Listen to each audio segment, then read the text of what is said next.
muuqaalkan waxaan ku eegeynaa imaamyada tujinaya salaada taraawiixda iyo taajudka ee masjidka xaramka bisha barakeysan ee ramadaan ee sanadkan hijriyada 1442 lix ka mid ah culimada caanka ku akhrinta quraanka kariimka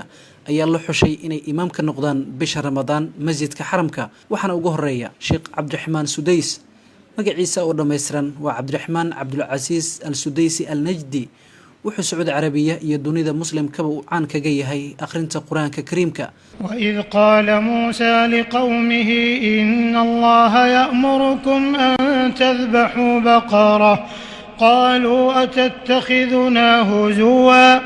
قال أعوذ بالله أن أكون من الجاهلين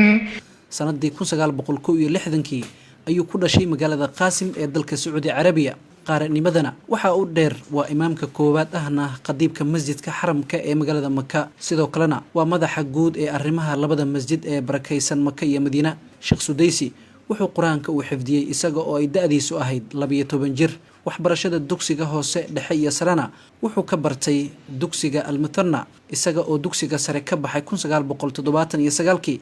sanadkii 1983 wuxuu ku biiray jaamacaddii la oran jiray Riyadh University oo hadda loo bixiyay King Saud University wuxuuna ka qaatay shahaadada koowaad iyo labaad shahaadada PhD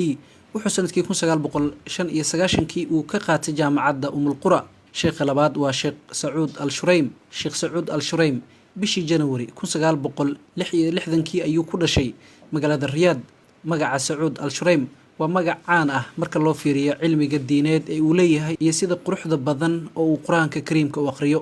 وإذ ابتلى إبراهيم ربه بكلمات فأتمهن قال إني جاعلك للناس إماما قال ومن ذريتي قال لا ينال عهد الظالمين شهادة شرفات كدكتوراه ayuu ka qaatay jaamacadda Qura ee ku taala magaalada Makka Sheekh Shuraym wuxuu imaam iyo qadiib uu ka yahay masjidka xaramka ee magaalada Makka sheekha saddexaad waa Sheekh Cabdullaahi Cawad Al-Juhani Sheekh Cabdullaahi Cawad Al-Juhani wuxuu ku dhashay magaalada Makka xifdinta quraanka kariimkana waxaa baray imaamkii hore ee masjidka nabiga ee Madiina Sheekh محمد أيوب شيخ جوحني وحو قرآن كحفدي دادي سومركي أهيد لحية بنجر إساقا أو ترتن كقرآن كريم كحليغاسي كالنتا كوات كقلي سل بني إسرائيل كم آتيناهم من آية بينة ومن يبدل نعمة الله من بعد ما جاءته فإن الله شديد العقاب شهادة كوات علمك قرآنك wuxuu ka qaatay jaamacadda islaamiga ee Madiina shahaadada labaad iyo tan saddexaadba oo cilmiga quraanka wuxuu ka qaatay jaamacadda Qura ee ku taala magaalada Makka sheekha afraad waa Sheekh Mahir Al-Muaqili Sheekh Mahir Al-Muaqili sanadkii 1969 wuxuu ku dhashay magaalada Madiina wuxuu ka mid yahay culimada caanka ku ah akhrinta quraanka kariimka الحمد لله رب العالمين الرحمن الرحيم مالك يوم الدين إياك نعبد وإياك نستعين wuxuu sidoo kale sheekhan uu caan ku yahay aqoonta cilmiga xisaabta oo uu heer sare ka gaaray wuxuuna macallin ka ahaa jaamacadda Boqor Cabdalla ee ku taala magaalada Makka 2006 ilaa 2007 wuxuu imaam ka noqday masjidka nabiga ee Madiina 2008 isaga iyo Sheekh Sudays waxay salaada taraawiixda ka dujinayeen masjidka xaramka Sheekh Mahir wixii ka dambeeyay 2016 wuxuu ka mid noqday imaamyada masjidka xaramka iyada oo imaamnimada uu u magacaabay boqorka boqortooyada Sacuudi Carabiya Sheekh shanaad waa Sheekh Bandar Balelah Sheekh Bandar bin Abdul Aziz bin Siraj bin Abdul Malik Balelah sanadkii 1975 ayuu ku dhashay magaalada Makka wuxuuna ka mid yahay culimada quraanka sida uu akhriyo aad loo jecel yahay أولئك على هدى من ربهم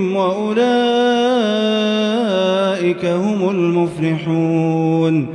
shahaadooyinka koowaad iyo labaad ilaa iyo PhD ee cilmiga shariicada islaamka iyo fiqiga wuxuu ka qaatay jaamacadda Qura wuxuuna in muddo ah uu imaam ka soo ahaa masjidka Al-Amira Nawf ee ku yaala xaafadda Al-Aziziyah ee magaalada Makka 2013 wuxuu ka mid noqday imaamyada salaada taraawiixda ee bisha Ramadaan ka dujiya masjidka xaramka 2016 boqor Salmaan ayaa Sheekh Balelah u magacaabay inuu imaam ka noqdo tujinta salaada istisqaa roobdoonka ee xaramka. sheekha lixaad waa sheekh yaasir al-dosari. sheekh yaasir al-dosari sanadkii 1981 ayuu ku dhashay magaalada riyaad, wuxuuna ilaahay hibo u siiyey cod qurux badan oo quraan akhriskana ku wanaagsan. ومثل الذين كفروا كمثل الذي ينعق بما لا يسمع إلا دعاء ونداء صم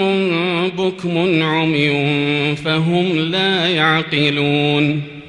da'diisu markay ahayd 15 jir ayuu xifdiyey quraanka kariimka, kadibna wuxuu cilmiga shareecada islaamka uu kaga soo qalinjibiyey jaamacadda islaamiga ee imaam maxamed bin sacuud. waqti xaadirkanna wuxuu ka mid yahay macallimiinta ugu caansan jaamacadda boqor sacuud, wuxuuna cilmiga ka akhriyaa masjidka dakhli ee ku yaala riyaad, waana xogayaha guud ee jaamacadda amiir suldaan qaybta ciidamada qalabka sida ee sacuudiga lagu baro quraanka kariimka.